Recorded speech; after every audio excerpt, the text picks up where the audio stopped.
കുക്കറിൽ 2 വിസിൽ മതി 1 പോട്ട് സാമ്പാർ സാദം ഉണ്ടാക്കാം. അതിന് വേണ്ടിയിട്ട് ഒരു കുക്കർ വെച്ച് ചൂടാവുമ്പോൾ നല്ലെണ്ണ ഒഴിച്ച് കൊടുക്കാം. നല്ലെണ്ണ ഒഴിച്ച് ചൂടാവുമ്പോൾ അതിലേക്ക് കടുക് ഒന്ന് പൊട്ടി വരുമ്പോൾ കുറച്ച് ഉലുവ നന്നായിട്ടൊന്ന് പൊട്ടി വന്നതിന് ശേഷം കുറച്ച് കായപ്പൊടി ചേർത്ത് കൊടുക്കാം. ഇനി ഇതിലേക്ക് കറിവേപ്പില ചേർത്ത് കൊടുക്കാം.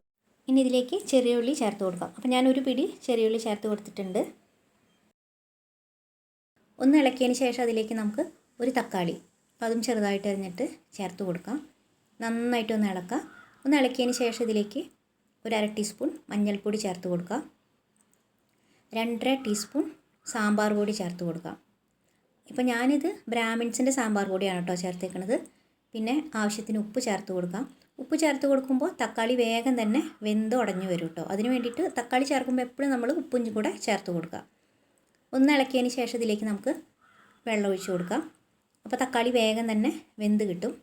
വെള്ളം കൂടെ ഒഴിച്ചിട്ട് വളരെ കുറച്ച് വെള്ളം ഒഴിച്ചാൽ മതി കേട്ടോ. ഒരു 1/2 ഗ്ലാസ്സൊക്കെ വെള്ളം ഒഴിച്ച് കൊടുത്താൽ മതി. ഒന്ന് നന്നായിട്ടൊന്ന് വെന്ത് ഉടഞ്ഞ് വരണം. തക്കാളി നന്നായിട്ട് വെന്തതിന് ശേഷം ഇതിലേക്ക് നമുക്ക് പുളിവെള്ളം ഒഴിച്ച് കൊടുക്കാം.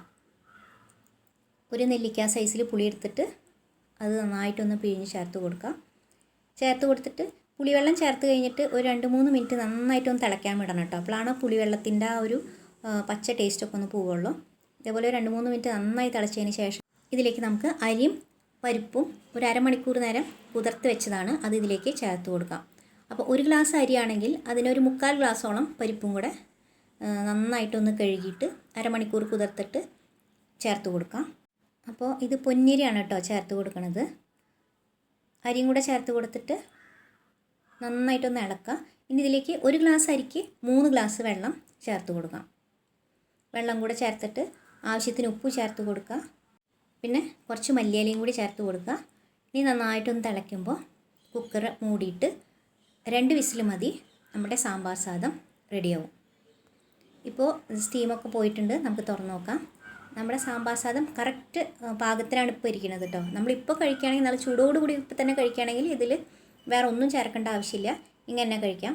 അതെല്ലാം നമ്മളിപ്പോൾ രാവിലെ ഉണ്ടാക്കി വെച്ചിട്ട് ഉച്ചയ്ക്കാണ് കഴിക്കണമെന്ന് വെച്ചാൽ ചിലപ്പോൾ ഇങ്ങനെ കുറച്ച് കട്ടിയായിട്ടുണ്ടാവും. അങ്ങനെ തോന്നുകയാണെങ്കിൽ നല്ല തിളച്ച വെള്ളം കുറച്ച് ഒഴിച്ചു കൊടുത്താൽ മതി. കൊടുത്ത് നന്നായിട്ട് ഇളക്കുമ്പോൾ വീണ്ടും നല്ല ലൂസാവും. ഇപ്പോൾ കറക്റ്റ് പാകമാണ്. ഇതേപോലെ നല്ല കുഴഞ്ഞിരിക്കണം. ഇതിലിപ്പോൾ ഞാൻ വേറെ പച്ചക്കറികളൊന്നും ചേർത്ത് കൊടുത്തിട്ടില്ല.